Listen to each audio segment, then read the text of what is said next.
Este episódio extra foi feito com áudio extraído de live do Instagram. Por este motivo, a qualidade do áudio não é tão boa como a dos episódios regulares deste podcast. Mas como vocês verão, o conteúdo é precioso e vale a pena. Esse é o episódio número 11 da série Além da Moda, uma série na qual a gente tem conversado sobre cada um dos capítulos do livro em ordem, e hoje é a vez do capítulo 11, no qual nós vamos falar sobre os mitos envolvendo dieta de baixo carboidrato e massa muscular, especialmente o mito que diz que é impossível ganhar massa muscular na vigência de uma dieta de baixo carboidrato, ou pior ainda, de que a totalidade do peso perdido em uma dieta de baixo carboidrato é água e músculo. Este é o mito. E aí, para trazer alguém que tem lugar de fala nesse assunto, a gente convidou o Rafa Lund, que é educador físico e um dos caras que mais estuda sobre o assunto aí no Brasil, ouso dizer. Porra, que pressão, hein? Fiquei até pressionado agora, mas vai ser um prazer estar com vocês. Trouxe, inclusive, aqui um livrinho extra, né? Estou com o do Souto e estou com um livro extra, que é uma grande referência para quem gosta de low carb e treinamento, que é o livro Low Carbohydrate and Performance, né, do Jeff Volek e do Stephen Finney, dois grandes estudiosos, é uma grande fonte de inspiração e de consulta, porque, cara, a primeira frase dele, Souto, eu acho que reflete muito o que eu aprendo com vocês todos os dias, o que eu vivencio também. A primeira frase dele, quando você entra no capítulo 1, a primeira frase dele é: se você está completamente contente com a sua saúde, seu corpo, sua performance, do jeito que você faz hoje, seja ele qual for, tudo bem. Talvez você não tenha nada a ser acrescentado aqui nesse livro. Mas se você não está, se você é uma dessas pessoas que não está satisfeito com o que você está desempenhando, com o resultado que você tem, com algum problema de saúde que você tenha, talvez valha a pena, no mínimo, tentar essa estratégia. A primeira frase do livro, eu acho isso incrível. Sensacional. Mas já vim animado, já viu, né, Souto? Cheguei animado, mas vamos lá, vou deixar você puxar aí. Ô Souto, Rafa, eu acho que vale a pena, inclusive, a gente distinguir dois públicos-alvos, né? Então, primeiro, pessoal, quem busca uma dieta low carb, né? Tem esses atletas até que ele menciona no livro ali, então tem pessoas que já são ativas fisicamente e querem melhorar a performance, né? Existe esse público.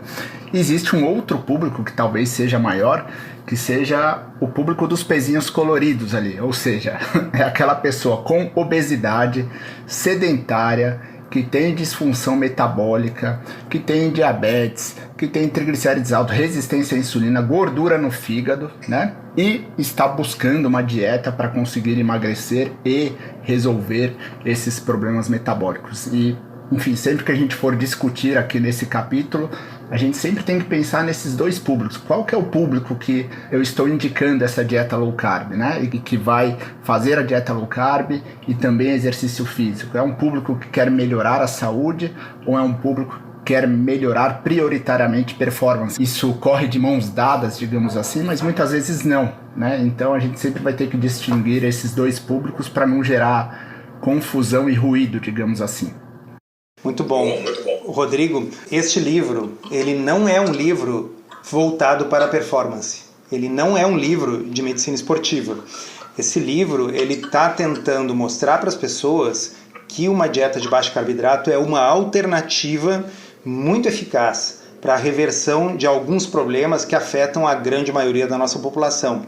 Vamos lá: sobrepeso, obesidade, resistência à insulina, síndrome metabólica e seus componentes, gordura no fígado, pressão alta, HDL baixo, triglicerídeos altos, diabetes, pré-diabetes. Para este conjunto de pessoas, é comprovado, a gente já falou nos capítulos anteriores, sobretudo no último, aliás, no penúltimo, no capítulo 9, das evidências científicas que mostram que essa estratégia é extremamente eficaz.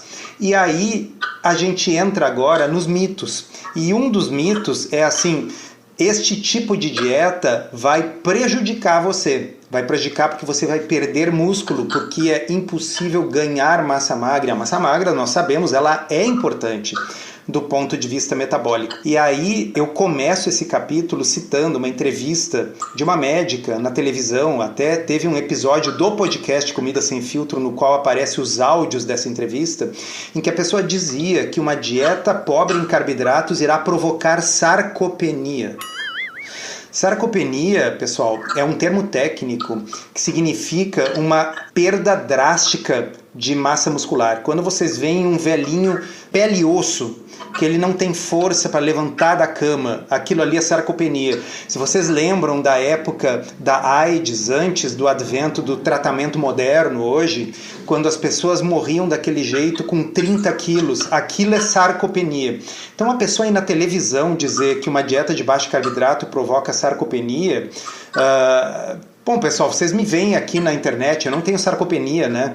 Então, assim, é tão bizarro isso, é tão absurdo que esse capítulo precisava ser escrito, né? Souto, eu acho que tem alguns pontos aí interessantes, né, que vale a pena serem tocados, assim. O primeiro deles que eu gosto de chamar a atenção é qual é a conformação de uma proteína muscular. Talvez as pessoas não tenham parado para pensar nisso, né? E essa é a primeira coisa, assim, um músculo, ele é composto de proteínas. Proteínas nada mais são do que aminoácidos. Então, a primeira pergunta é como que, né, a redução da ingesta de carboidrato vai afetar uma estrutura que é composta de aminoácidos e não de carboidrato. Então, essa é a primeira pergunta lógica que a gente pode fazer. Beleza, então de cara eu acho que fica claro que, né, não existe uma relação direta entre uma coisa e outra. Traduzindo, pessoal, o que o Rafa está dizendo é que músculo não é feito de açúcar. É isso. O músculo não é feito de açúcar, não é feito de carboidrato, é feito de proteína, né, aminoácidos. Então, enfim, não consigo ver uma relação direta sobre isso. Segundo ponto importante que eu acho que as pessoas confundem é a ideia, né, relacionada à questão endócrina, que é, não, mas quando eu ingiro carboidrato, eu tenho a elevação de um hormônio chamado insulina. E dentro de algumas situações, a insulina poderia, né, ajudar pessoas, por exemplo, que estão buscando aumento de massa magra. A utilização externa de insulina, em alguns casos, é como se fosse um recurso ergogênico. É considerado, inclusive, bomba. Então, sendo assim, né, se a insulina tem um papel anabólico e eu não vou ter o efeito da insulina, supostamente, eu não vou ter como ganhar massa magra. E aí a gente já está falando de ganhar. A gente já não está mais falando tanto de perder. Então, repara como as coisas não vão se fechando. O terceiro ponto importante que vale a pena salientar é o seguinte, que toda vez que a gente perde peso como um todo, perdi peso na balança, 5 ou 10 quilos, é normal que haja uma perda de massa magra, não importa o tipo de dieta que você faça. Inclusive, parte dessa magra perdida são coisas que estão dentro da massa gorda, ou seja, que não tem nada a ver com o seu músculo. Pelo menos 10% do peso que você perde de massa magra é só coisa que está dentro da sua gordura que foi perdida e que é considerada massa magra.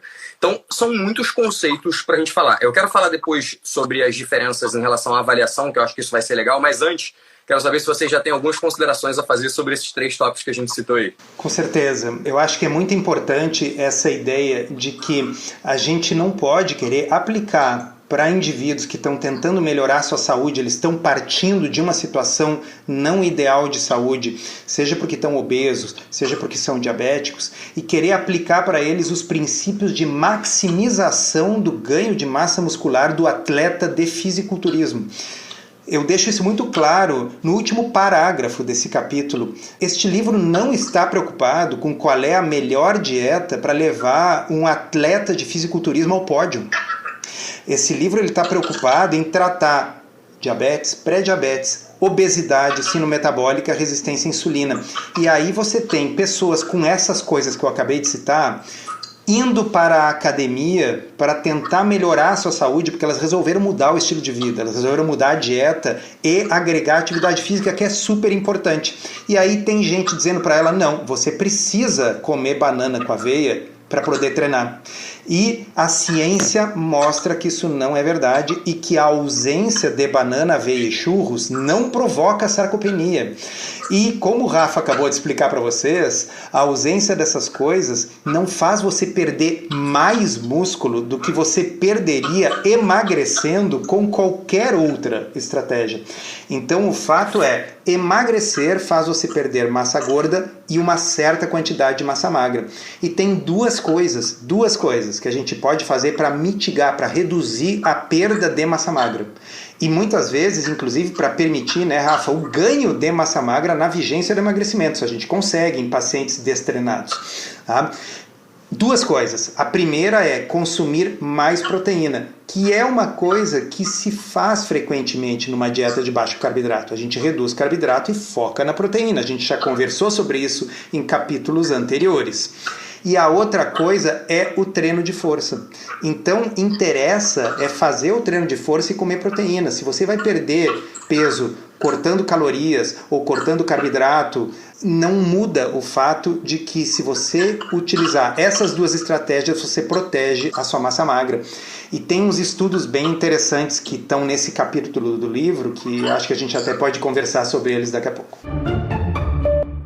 Rafa, Souto, acho que um ponto importante é assim, ó, a maioria das discussões em redes sociais ou de comentários contrários a isso, geralmente são de pessoas que estão acostumadas com esse mundo esportivo, né? Então, você entra para ver o perfil, é um nutricionista esportivo, né? E aí talvez, na perspectiva dele, para esse público que ele atende, comer mais carboidrato possa ter alguma vantagem. Então, por isso que eu enfatizei nesse começo a questão do público-alvo, né? Qual que é o público-alvo da maior parte das pessoas que vai seguir uma dieta low carb?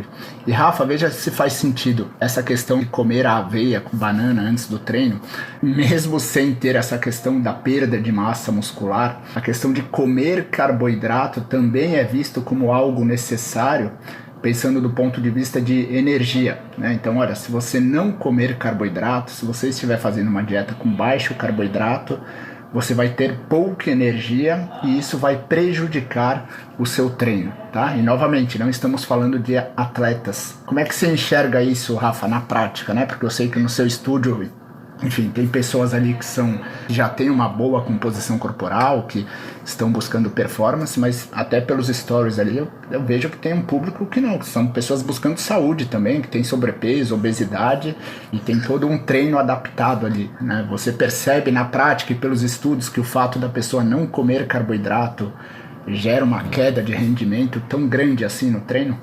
Boa, interessante, assim, né? Eu vou até lembrando, assim, né, pra quem tá aqui, não sei exatamente quem já me conhece, mas eu comecei a estudar sobre jejum, low carb e cetogênica, enfim, tudo que envolve, mais até, eu comecei a me envolver mais com a nutrição por causa disso. E por que eu comecei a me envolver com a nutrição por causa disso? Porque dentro do conceito de fisiologia do exercício, a gente parte do princípio que existem 3 vias de produção de energia. A primeira via é a TPCP, aquela que está dentro do nosso músculo, para você fazer uma contração. A segunda via é a via glicolítica, que é a via que envolve a utilização de carboidrato ou glicose. E a terceira via é a via oxidativa, que é uma via que você consegue permanecer por mais tempo. Supostamente, atividades de intensidade alta utilizariam primordialmente a via glicolítica, embora exista, né, uma série de interações entre todas as vias. Então, esse é o princípio que faz com que todos os profissionais, inclusive o Rafa do passado, falasse assim, cara, se você não tiver carboidrato, você não vai ter energia para fazer a sua contração muscular. Só que essa, de novo, né, é por isso que eu me coloco nessa posição, porque como é que eu mudei um pouco a minha visão, e inclusive aprendi não só a olhar para essas questões, mas a olhar para a ciência como um todo de uma maneira diferente, né? Junto com o Souto, junto com o Neto, junto com o Bomeni, né? Foi um grande aprendizado para mim. E que talvez sirva para vocês que estão aqui também. Eu, como profissional de educação física, atendi um cliente que só treinava bem em jejum. Ele sempre treinava bem quando ele não tinha comido nada antes do treino. Ele treinava às 6 horas da manhã. E eu, ainda nessa época, pensava o seguinte, cara, se ele não comer, ele pode passar mal, existe risco de hipoglicemia, enfim, eu tô indo um pouco pro jejum, mas já vou voltar, só pra entender. E eu tinha esse medo, por quê? Porque é isso que a gente aprende, é isso que a gente viu, é isso que a gente vê na faculdade, é isso que supostamente está em alguns livros. E por que eu digo supostamente? Porque quando você lê atentamente vários livros de fisiologia do exercício, não tá isso. Mas é isso que a gente aprende. E isso é muito doido. Por quê? Esse é um grande dentista, um cara extremamente científico, ele produz muitos estudos científicos também. Então eu falei pra ele assim, quer saber? Eu vou buscar tudo que existe de ciência, porque eu vou convencer ele pelos meios dele. E aí eu comecei a buscar o que existia de ciência e vi que não é bem assim. Existem algumas coisas que a gente precisa considerar. Dentre elas, a primeira é o carboidrato que eu como agora, ele não vai ser utilizado agora. O carboidrato que eu uso durante o exercício, normalmente é aquele que já está estocado dentro do meu músculo, aquele glicogênio muscular que já está lá. Além disso, se existe uma interação entre as vias, eu tenho um estoque muito maior de gordura no meu corpo, capaz de produzir energia, do que de carboidrato, que é um estoque extremamente limitado Então a gente tem talvez no máximo 500 gramas de glicose no corpo, que é o que, né, a gente vê 400 talvez, parte no músculo, parte no fígado, que é uma quantidade muito pequena, com uma capacidade de produção de energia muito pequena. E foi exatamente isso que me fez olhar para essas informações e falar, cara, acho que eu preciso rever um pouco dos meus aspectos. Então, beleza, trazendo um pouco disso, a minha tese, né, um dos estudos que a gente publicou, inclusive na PLOS ONE, que é uma revista interessante, um dos estudos que a gente publicou, no caso é o único que eu tenho publicado com o meu nome, mas tudo bem, é um estudo de treino em jejum. Exatamente, exercício em jejum. E uma das coisas que mais me chamou a atenção é que em jejum, a nossa glicose sanguínea, ela tende a permanecer mais estável do que se eu comer 30 minutos antes do exercício. Então essa foi a primeira coisa que me chamou a atenção nesse estudo que a gente produziu, que era, a glicose fica mais estável em jejum? Como é que pode? O fato de eu ingerir glicose afeta a minha glicemia sanguínea? Afeta. Por quê? Porque você tem a liberação de insulina, isso faz com que tenha uma ligeira redução até o seu corpo se regular. Isso falando de pessoas saudáveis, tá? Não estamos falando de diabéticos, que talvez seja ainda mais complexa essa relação. E foi isso que me fez entrar de cabeça, né, na história de jejum, na história de low carb, na história de cetogênica, para tentar entender. Agora, indo para a prática, o que a gente percebe, beleza? O que é a percepção e o que a gente tem nos estudos? Em primeiro lugar, cara, de novo, se a gente está falando de um público onde o objetivo é saúde, se sentir bem, até de certa forma, né, emagrecer, de algum caso por estética, onde o objetivo não é o desempenho ultra máximo, certamente, se existe algum prejuízo, ele nem vai ser percebido. Porque é como se fosse assim, digamos que exista algum prejuízo, que ele seja de 2%. Cara, isso não vai mudar em nada a quantidade de peso que eu pego e o número de repetições que eu faço. Então essa é uma preocupação descabida pra gente que é profissional. O que eu olho? Aí vou voltar para aquele meu cliente. Cara, toda vez que ele comia alguma coisa antes do treino, ele se sentia mal. Mas dentro da minha percepção, isso estava errado. Ele tinha que comer. Então olha como é que as coisas vão mudando. Agora beleza, vamos trazer os estudos. Rafa, então quer dizer que se eu treinar em jejum, eu vou ter perda de desempenho? Eu vou ter perda de massa magra? A gente tem muitos estudos sobre isso e até uma certa confusão. Primeiro é o seguinte, dentro da literatura, eu preciso saber que o que acontece em um dia de treino não é o que necessariamente acontece em todos os dias. Então você pega um estudo de pessoas que não estão habituadas a treinar, né, com restrição de carboidrato e coloca elas para treinar com restrição de carboidrato. É um estresse. No primeiro dia, talvez exista uma perda de desempenho. A gente tem um estudo mostrando que houve uma ligeira redução de desempenho. Só que quando a gente pega dados longitudinais, que a pessoa se adapta, o próprio glicogênio muscular, que é uma das variáveis que a gente olha, está mais alto para quem treina em jejum. Ou seja, o nosso corpo se adapta a essa estratégia e, como consequência, ele, né, faz uma supercompensação dessa variável. Então, olha como é que as coisas são. Eu preciso ter um olhar, primeiro, do que acontece de forma aguda e do que acontece de forma crônica. Porque se você nunca treinou em jejum, se você nunca fez low carb, talvez você sinta uma ligeira redução de desempenho num primeiro momento. Isso pode acontecer.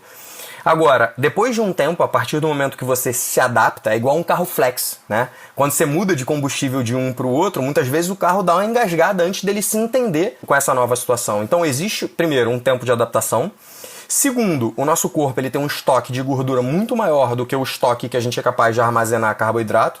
Terceiro, o carboidrato, para ser utilizado como fonte de energia, ele tem que ser digerido, absorvido, cair na corrente sanguínea, ir para o músculo-alvo, onde ele vai ficar armazenado como glicose, para ir, né, no formato de glicogênio, para aí sim ser utilizado. Então, cara, ingerir algum tipo de carboidrato agora, pode ter certeza que ele não vai ser usado imediatamente na hora do treino. Você está começando a treinar com o que você já tem de estoque.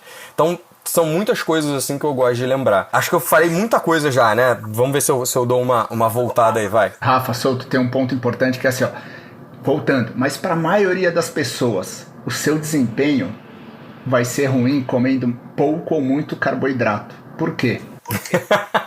Não é? Por quê? Porque a maioria das pessoas é sedentária.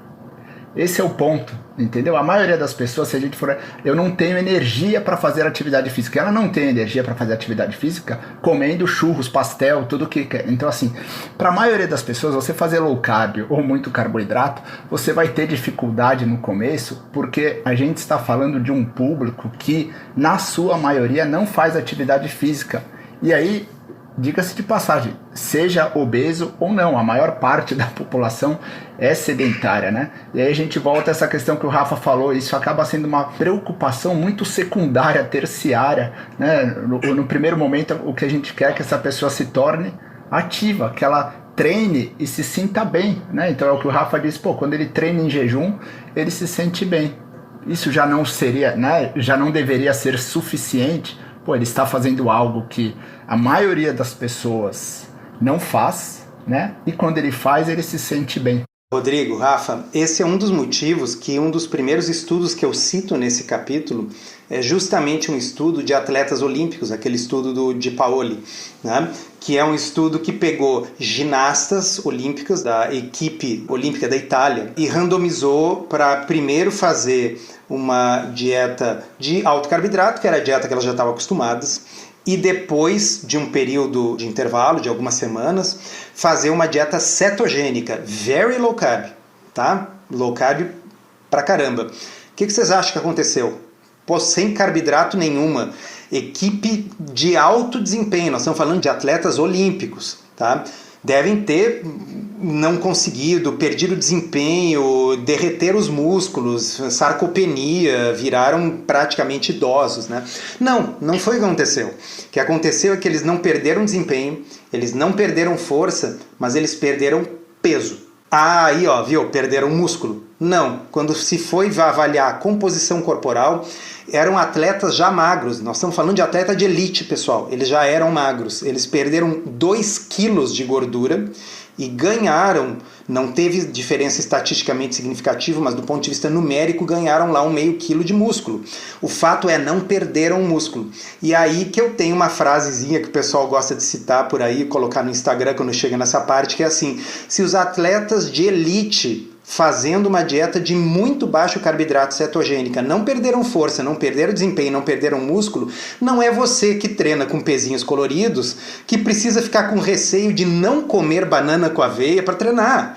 Então, assim, é legal dar o exemplo dos atletas de elite, porque se nessa gente não está dando diferença de performance, não é, como o Rodrigo diz, em gente que está tentando sair do sofá para melhorar a sua qualidade de vida, para começar a melhorar a sua saúde. E aí essas pessoas chegam na academia e ouvem M, 3 pontinhos, lá do treinador, que diz: nossa, eu não vou nem te treinar, sai agora daqui, vai lá comer um carboidrato e volta, né? Então é isso que é o problema, é que as pessoas estão tentando aplicar a lógica do treinamento voltado para a performance para gente que precisa de uma intervenção nutricional terapêutica para resolver doenças.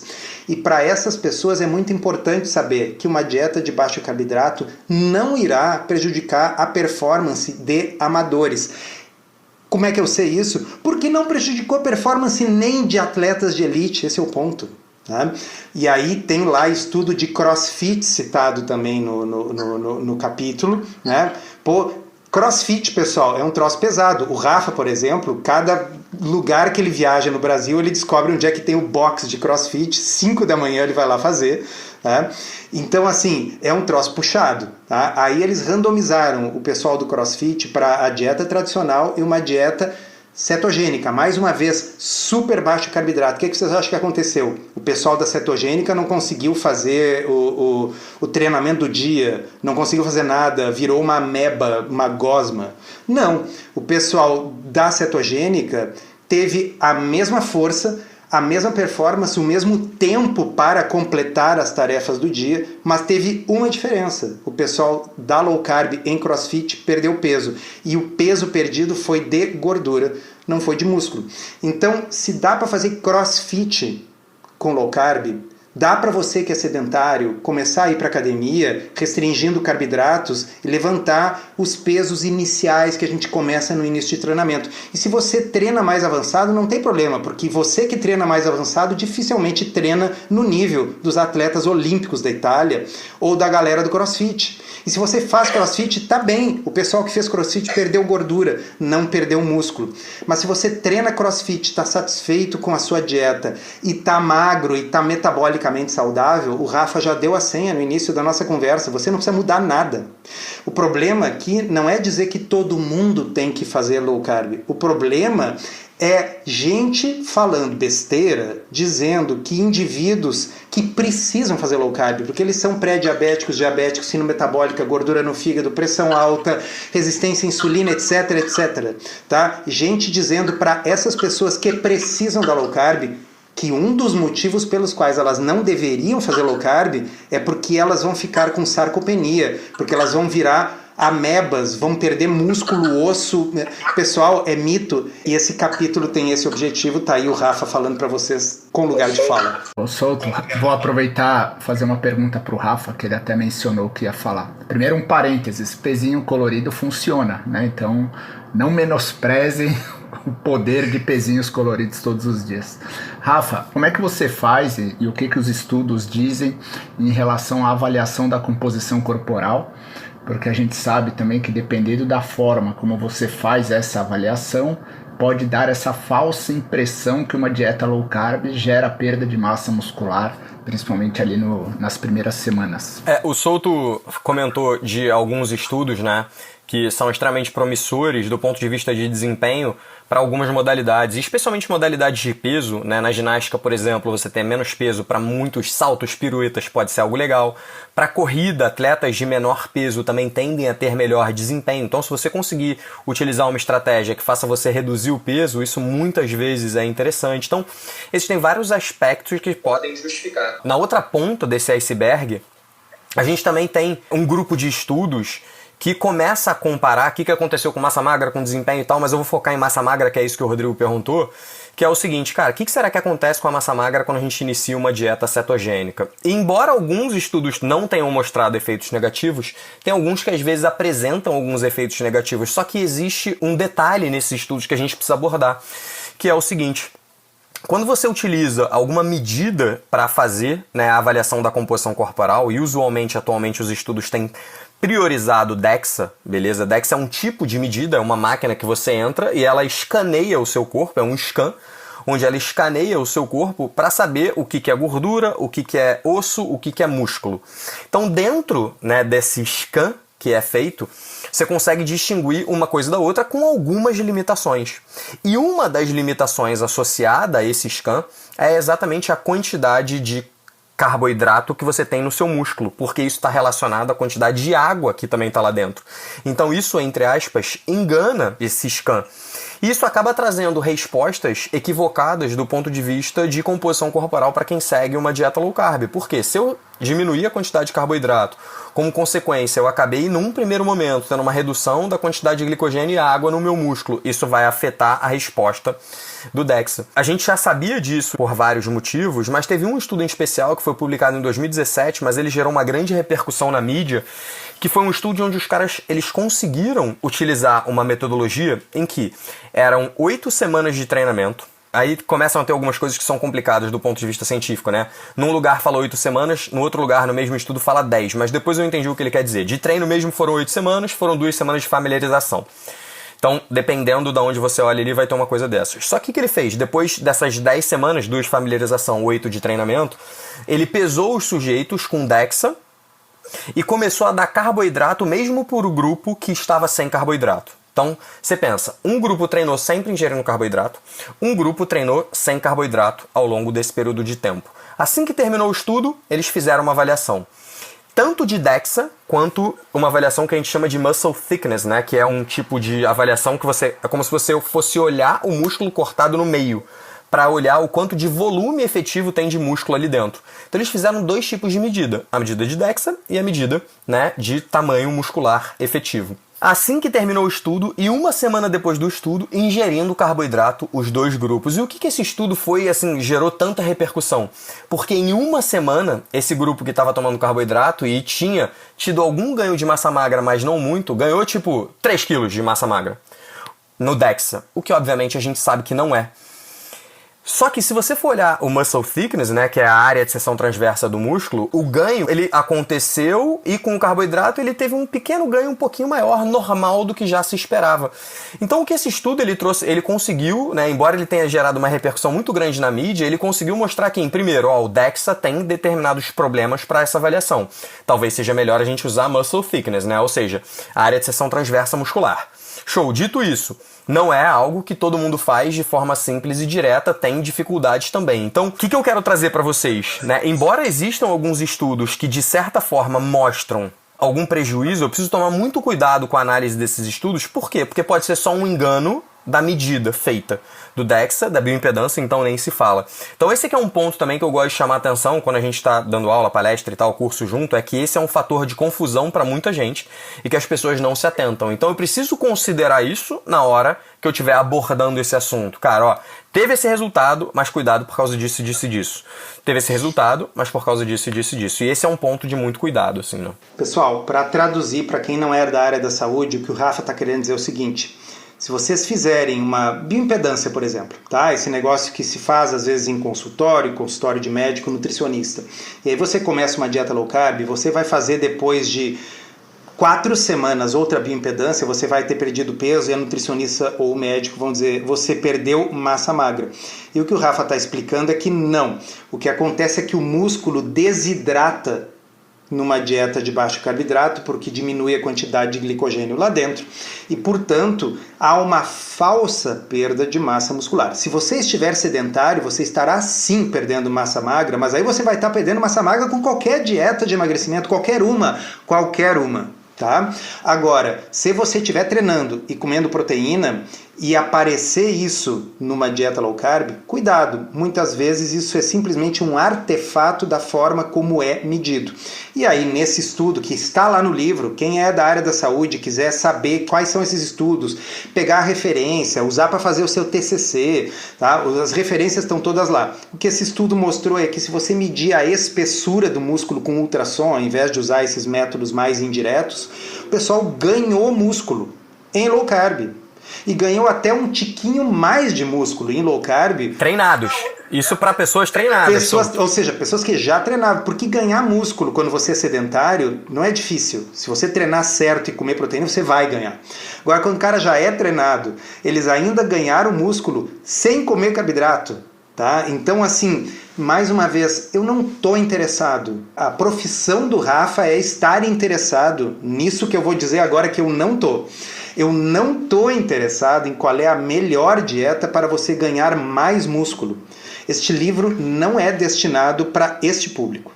Esse livro é destinado qual é a melhor dieta para ajudar você a emagrecer, para ajudar você a reverter doenças metabólicas, como gordura no fígado, pressão alta, diabetes, pré-diabetes, etc.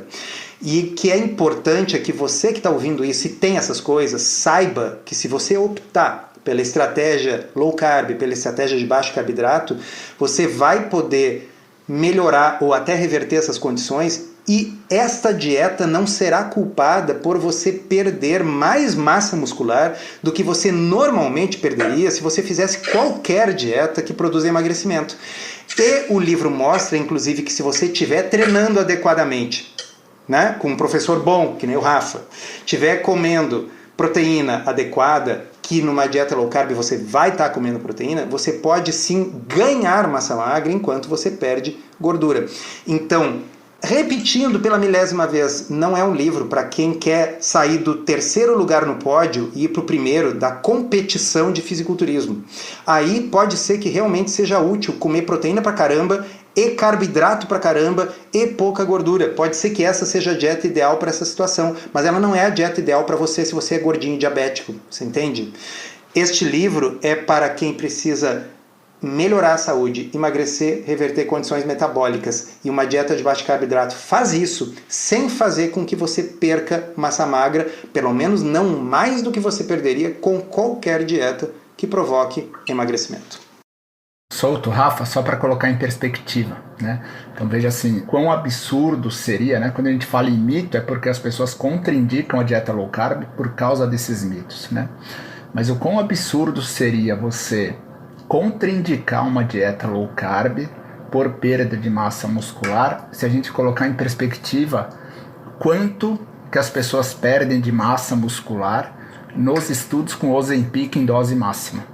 Né? Então assim, Ozempic é amplamente divulgado, é um ótimo medicamento, hein? Inclusive agora com desfechos bons do ponto de vista cardiovascular, tudo isso, mas assim, pensa, qual a porcentagem, hein, Souto? A gente até discutiu isso recentemente em uma reunião do GEC, a porcentagem de massa muscular que as pessoas perdem nos estudos com Ozempic, e ninguém contraindica o Ozempic por causa disso. As pessoas têm análise de subgrupo que as pessoas chegam a perder de todo o peso perdido, 40% é de músculo. 40%, pessoal, é muita coisa. Então, se a pessoa perdeu 20 quilos, né, a gente está falando ali, ó, de pelo menos ali uns 8 quilos de músculo e não de gordura. E aí a gente tem estudos demonstrando até que você pode ganhar músculo com uma dieta low carb, né, desde que com treino. Ao mesmo tempo que perde gordura. Ao mesmo tempo que perde gordura. E a gente fica discutindo algo que, enfim, não deveria ser motivo de discussão, principalmente para esse público-alvo. Só vou fazer um adendo, Souto. Assim, eu como profissional de educação física, vivendo nesse meio e vendo tudo acontecer, especialmente do ponto de vista e da ótica do treinamento, acho que a coisa que mais me preocupa dentro da nossa área, que é o que muitas vezes me estimula a estar envolvido nisso, é porque, veja, tem pessoas que estão com sobrepeso e obesidade, né? Isso afeta uma série de outras coisas, autoestima, aumento de ansiedade e tal, bam. Elas encontram uma estratégia que funciona para elas, ou seja, que faz com que elas comecem a perder peso, reduzam a inflamação, melhorem a qualidade de vida, melhorem a sua autoestima, entendem que num determinado momento elas precisam começar a fazer exercício, porque exercício também faz parte de um conjunto de mudanças, né, que essa pessoa precisa fazer para ela retomar a saúde dela. Só que quando ela chega nesse ambiente, ela é bombardeada por uma série de pessoas falando, não, tudo isso que você fez até agora, que te tirou daquele caminho que estava te levando para ganhar peso, ter inflamação, ter todos esses problemas, isso não pode ser feito aqui dentro porque isso é ruim para você. E isso é muito doido, porque a pessoa agora começou a perder peso, que é algo extremamente importante, reduziu a inflamação, mudou a vida dela, já fez isso tudo, e agora ela está sendo impactada diretamente de que ela não pode fazer isso. Eu, como profissional, né, eu olho para a seguinte questão, como o Rodrigo falou, é uma questão de peso e medida. Cara, dependendo da intervenção que você usa, talvez você perca até mais massa magra. Tem alguns profissionais que dizem que não, eu vou fazer uma restrição tão acentuada de calorias, e eles usam calorias, que você não pode nem fazer exercício. Então, você vê como uma coisa é uma questão de perspectiva, né? Enquanto chega alguém pra mim e fala, Rafa, eu nunca me senti tão bem na minha vida fazendo isso. Se por acaso, de novo, se por acaso essa pessoa tiver um desempenho um pouquinho menor e ainda assim ela estiver se sentindo muito bem, cara, quem sou eu pra dizer que ela tem que mudar tudo pra ela, tudo que fez ela sair daquela curva que ela tava de ganho de peso, de não sei o que lá, e agora ela tá se sentindo bem. E eu me coloquei nessa posição, citando inclusive o meu exemplo, porque assim, né, eu coloco a minha culpa porque eu já fui essa pessoa também que falava, cara, cuidado. Só que, aonde eu quero chegar? Se a gente tiver um mínimo de consciência, né, e cabeça aberta para olhar e falar, cara, talvez não seja bem assim como tá todo mundo falando, existe um outro lado da história, a gente vai deixar de ser cabeça dura e tentar dar murro em ponta de faca. Então, eu não tô criticando os profissionais que fazem isso, porque eu também já tive essa maneira, porque é isso que a gente aprendeu a faculdade inteira. Mas pensa o seguinte, cara, quem é o cliente que tá na sua frente? Ele se sente melhor treinando como? Eu vi que teve alguém aqui no chat que tava comentando que nem sempre se sente tão bem estando em low carb e treinando. Cara, tá tudo bem se de repente você não se sente tão bem assim e agora o seu foco é desempenhar melhor e você desempenha um pouquinho melhor se você comer uma banana antes do treino, tá tudo bem.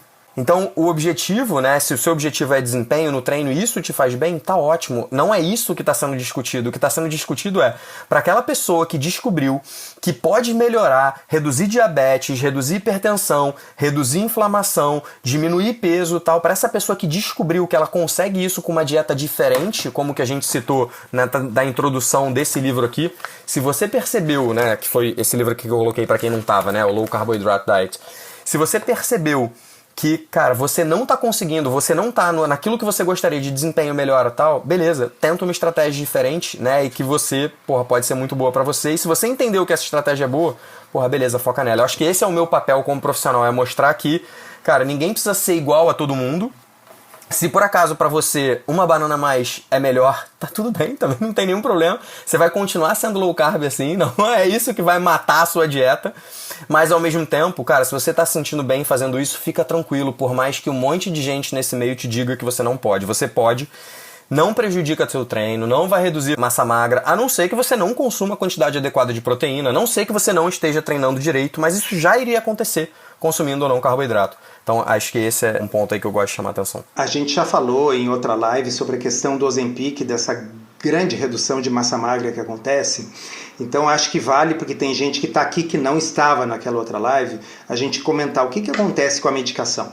Com a medicação, a pessoa tem uma redução do apetite geral. Ela passa a comer pouco de tudo. Então, ela come pouco carboidrato, pouca caloria, pouca proteína, pouco tudo. Tá? E o que essa pessoa desenvolve é um emagrecimento secundário a um certo grau de desnutrição. Tá? É diferente do que acontece numa dieta de baixo carboidrato, em que você tira um macronutriente que é o único macronutriente opcional da dieta humana. Eu vou repetir isso. Você está tirando... Existem 3 macronutrientes, proteína, gordura e carboidrato. Só um deles é opcional. Tá? Carboidrato. Carboidrato você pode comer ou não, você vai viver igual. Então você pega o carboidrato, que é exclusivamente energia, a única função do corpo dele é energia, tá? E você reduz ele, mas você mantém a proteína elevada, você não está dando um remédio que impede a pessoa de ter fome. Então a pessoa come proteína, pode comer até mais proteína, com isso preserva a massa magra. Alguém perguntou de onde é que vai vir a energia? Da gordura, inclusive da sua. Para que você emagreça, você precisa usar a sua gordura como fonte de energia. A sua maior fonte de energia no emagrecimento tem que ser endógena, tem que vir de dentro. Porque se você der energia suficiente na forma de Gatorade, bananas, gel de açúcar e o caramba, você vai ter energia para treinar, mas você não vai emagrecer. Porque por que o corpo queimaria a sua gordura se você está locupletando ele de energia na forma de carboidratos? Vocês entendem a loucura? Né? O que está se falando é de uma dieta para performance. Indivíduos já magros, atletas que estão consumindo energia na sua forma pura, ou seja, carboidrato, para usar como fonte de energia para a sua performance. Tá ok, tá ótimo isso. Não é a preocupação deste livro. Este livro aqui está focado em a maioria da população, que tem sobrepeso, obesidade, problemas metabólicos e precisa resolver.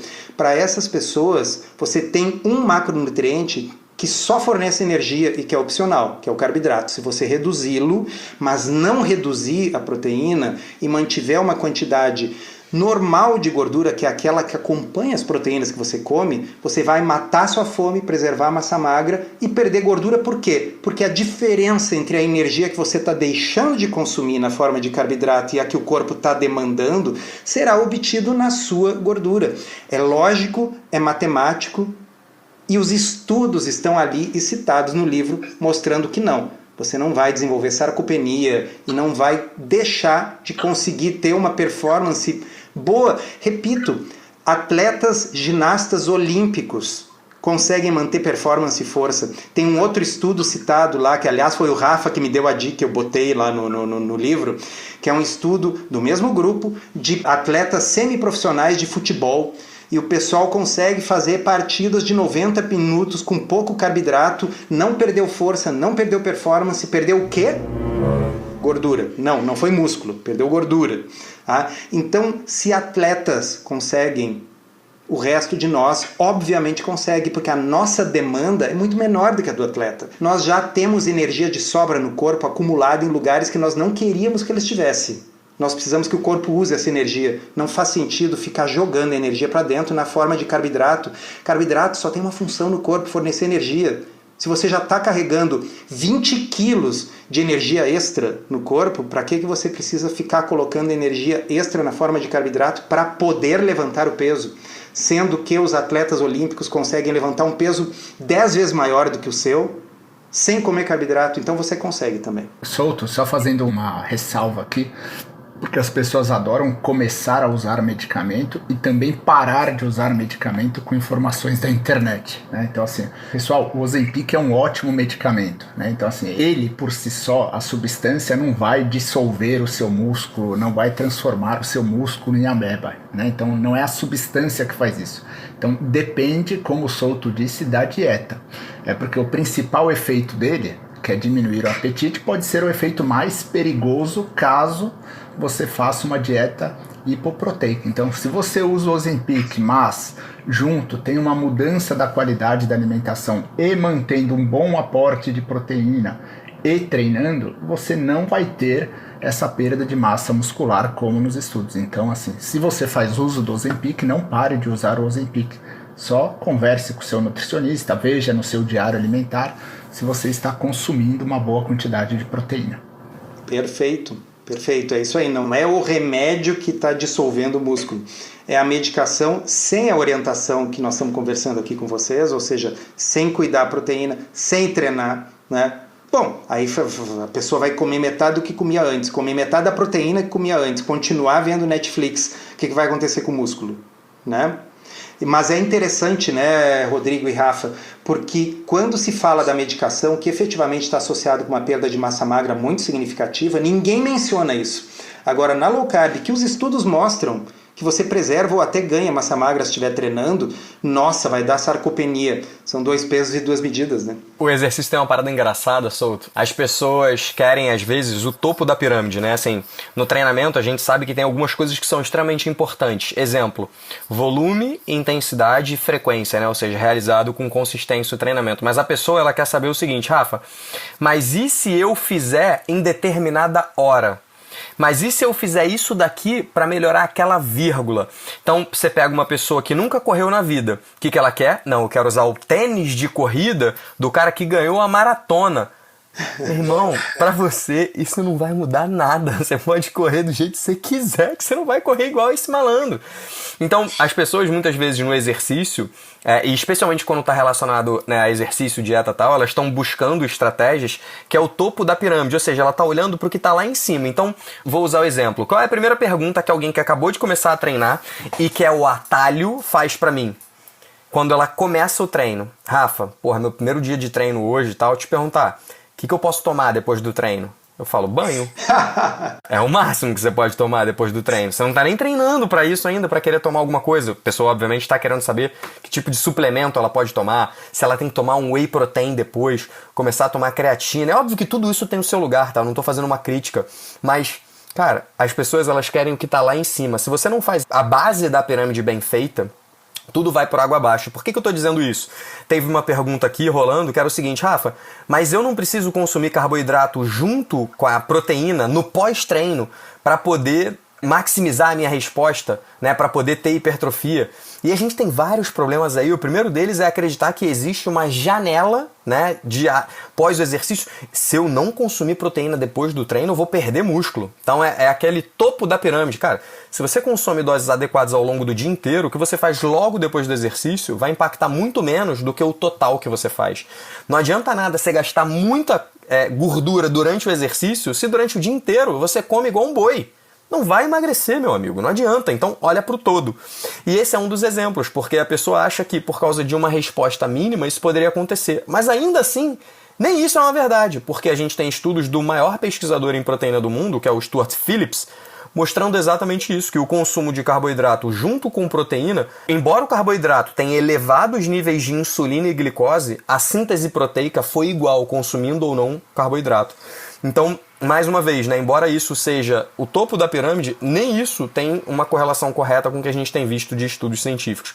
Isso significa que consumir carboidrato para maximizar a resposta hipertrófica é ruim? Não! Não estou querendo dizer isso, a gente já falou aqui. Se o cara quer maximizar a resposta, talvez isso seja bom, mas a gente está falando para um público que está com sobrepeso, obesidade, com dificuldade de fazer um monte de coisa e tal. Para essa pessoa é muito mais importante ela perder gordura do que ela maximizar qualquer outra coisa.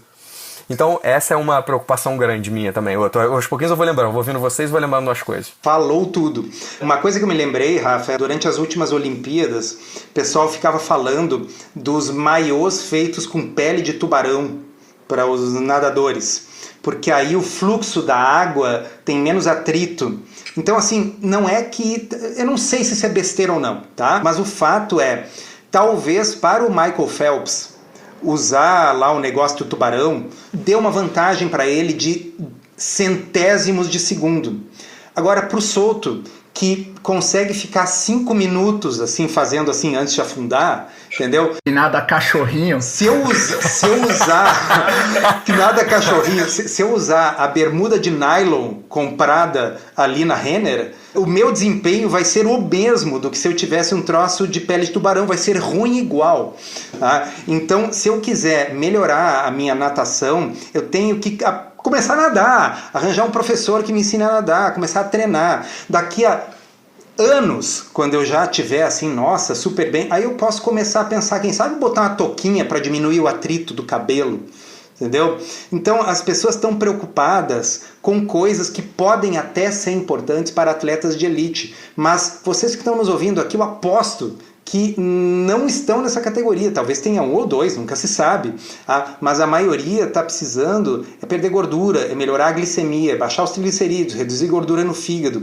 E aí o que vocês precisam saber é que low carb não vai fazer você perder mais músculo do que qualquer outra dieta faria. Então pode fazer sua low carb tranquila. Não dê ouvidos para pessoas que vão na TV falar que essa dieta vai produzir sarcopenia, porque o corpo, não podendo usar a glicose que você não está comendo, vai consumir os seus músculos para produzir glicose. Caramba, você não está comendo proteína? Então por que o corpo precisaria consumir o seu músculo ao invés de pegar os aminoácidos da sua dieta? Mas o ponto é, nesse capítulo eu já devo ter dito, até chegar nesse capítulo do livro, umas 5 vezes no livro, que mecanismos, esse pensamento mecanicista, o aminoácido que vai sair da rebimboca da parafuseta, os mecanismos pavimentam o caminho para o inferno. Porque a gente chega a conclusões erradas. Aí você faz um estudo, um ensaio clínico, pega a galera lá fazendo crossfit e bota metade com low carb, metade com high carb, e o desempenho é o mesmo. Se o desempenho é o mesmo, tanto faz o mecanismo. Importa para mim, para vocês, para o Rafa, para todos vocês, importa que o desempenho é o mesmo. Vírgula, sendo que o pessoal da low carb perdeu gordura. Muito bom. Tem uma aluna aqui na live, acabei de ver, a Dudinha, né? Ela é diabética, treina com a gente lá no Lunge Online e tal, enfim. E ela perguntou se low carb também poderia ser pra ela. A gente já conversou sobre isso várias vezes e tal. Sim, é uma opção, né? Muito provavelmente ela vai conseguir se organizar até melhor.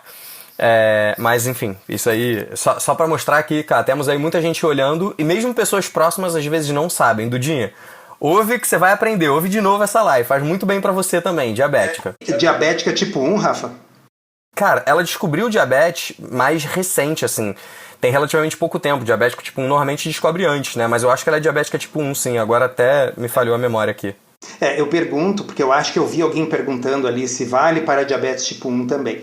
Então o livro aborda esse assunto, sim, os pacientes com diabetes tipo 1 se beneficiam, mas é muito importante que esses pacientes tenham acompanhamento de um médico que tenha experiência em diabetes e dieta de baixo carboidrato.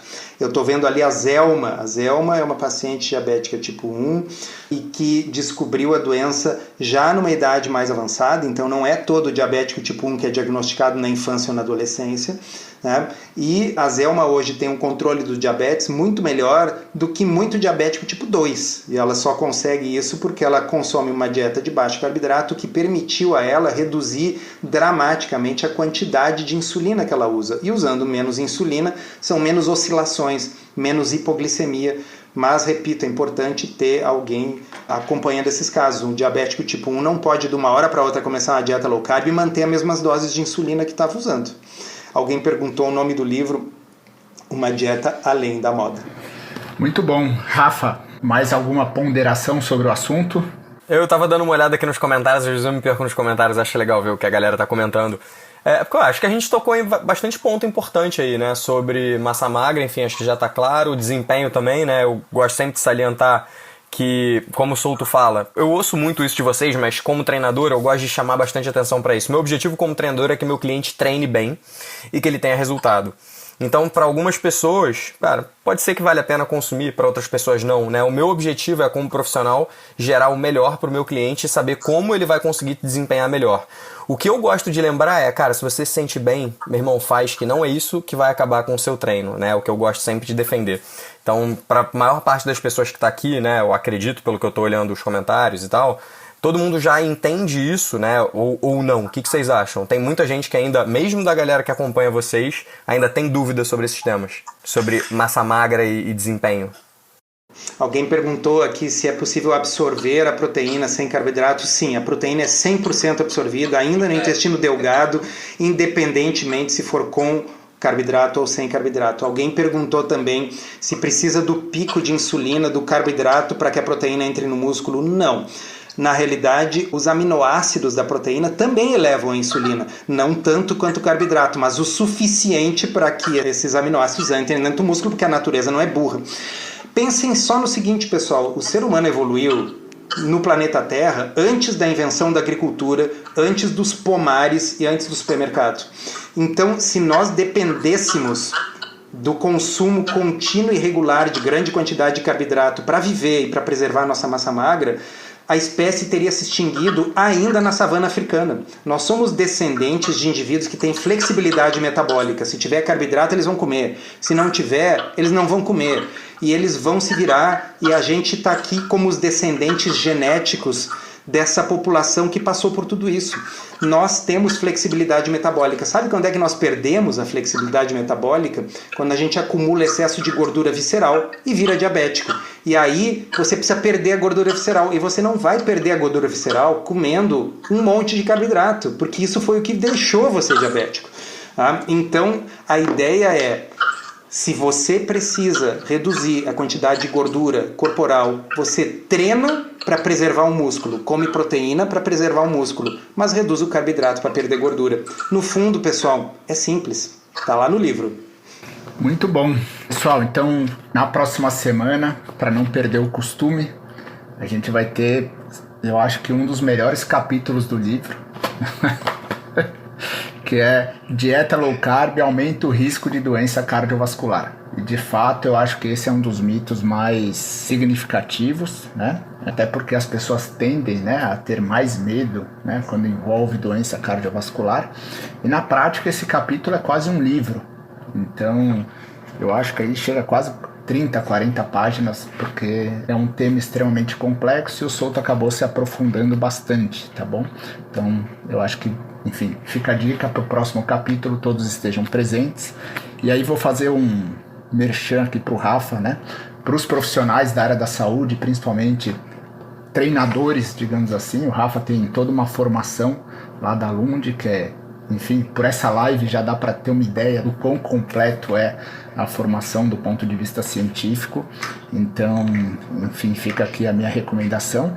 E para aqueles que precisam de uma orientação, tem a Lund Online também, então que, enfim, estou treinando aí há 2 meses com orientação do Rafa e tem sido uma experiência muito boa. Você recebe o seu treino no aplicativo, tem os videozinhos ali para você seguir, você anota seu peso, você recebe parabéns, você tira suas dúvidas, então é algo muito bom aí também para quem não está conseguindo ter uma aderência ou quer melhorar a sua atividade, vale muito a pena. Acho que tem no perfil do Rafa lá, enfim, tanto para profissionais quanto para pessoas que querem começar a fazer atividade física ou melhorar a sua atividade física. E reforçando, né, aqui novamente o livro Uma Dieta Além da Moda.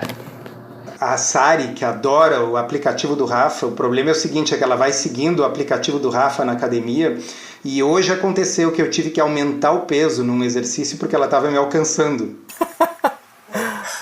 Então, assim, o aplicativo do Rafa não é para os fracos. E é sem carboidrato, no caso dela, tá? Aí,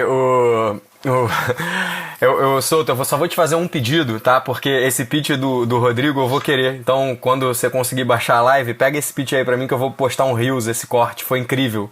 A melhor venda do Lund Online que eu já vi. Obrigado, Rodrigo. É sempre um prazer. Falou melhor do que eu.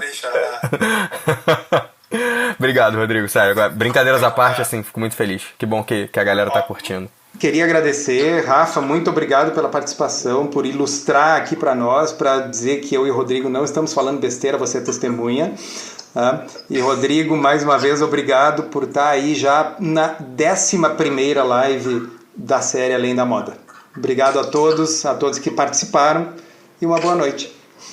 Boa noite, gente. Obrigado pelo convite, adorei estar com vocês, sempre muito aprendizado, hein? Valeu, Rafa, valeu, Souto. Valeu, gente, boa noite.